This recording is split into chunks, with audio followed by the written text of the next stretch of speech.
Hey everybody, um, this is Apostle Harris, and I've written a couple of articles. There's some things that dropped in my spirit that I thought I would just shoot out some rather matter-of-fact nuggets. And one of the articles is Rethinking Church, or to Rethink Church.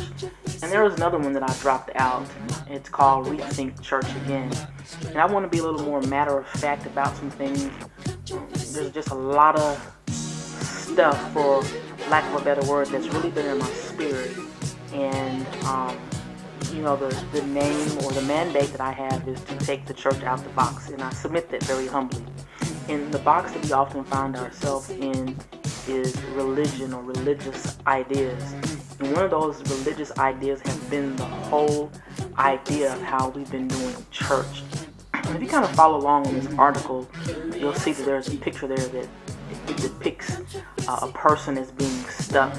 And when we find ourselves confined to four walls, that's what we do. We become stuck. And as long as we're confined to any type of systematic form of worshiping God, you're going to always be boxed in, and there's no room for expansion, no room for growth.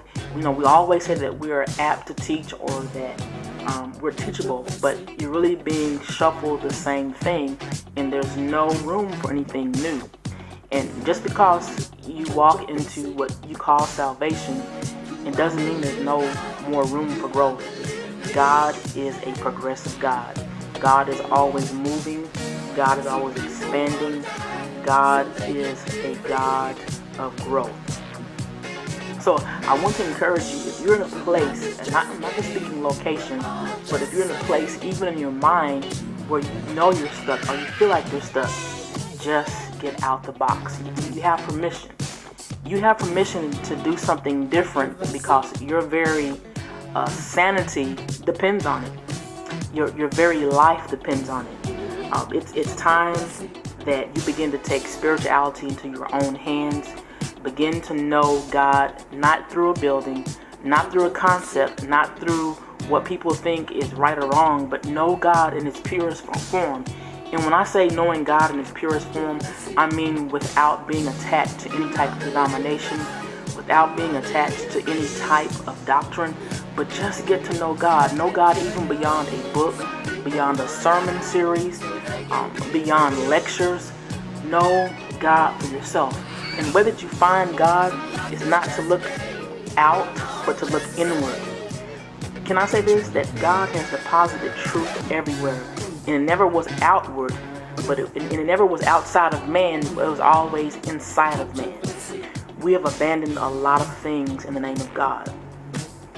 And, I don't want to have people to think that I'm encouraging, as I said on another interview, a church walkout per se, but I do want you to walk out of those boxes. Take your mind with you. Take your spirit with you, because there's a real danger in being confined to something that you feel like you can't get out of, because you think that if you stay in, that you're pleasing God. See, babies, listen, you cannot take God's glory. He is glory. You can't behave in a good way or a bad way to interrupt His glory, because He just is glorious. He is glorious. So if there is an invoking on your spirit to do something different, you have permission. And I want you to think about this. When you think of God in your mind or in your spirit, what do you see? And I want to stop with this closing thought. If you can imagine or image God without a building, without a law, without a concept, then you may be onto something. But if you can't imagine God when you close your eyes without seeing a building or a location, or feeling that funny feeling about what you got to do, then I encourage you to rethink your idea of church again. Blessings.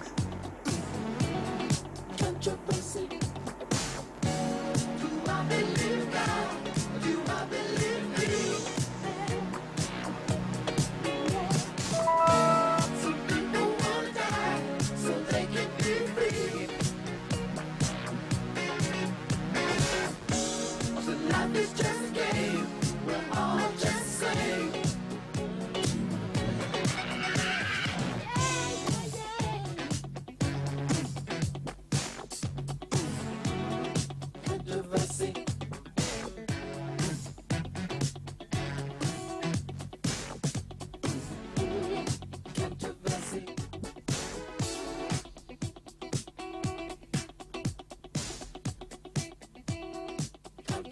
see.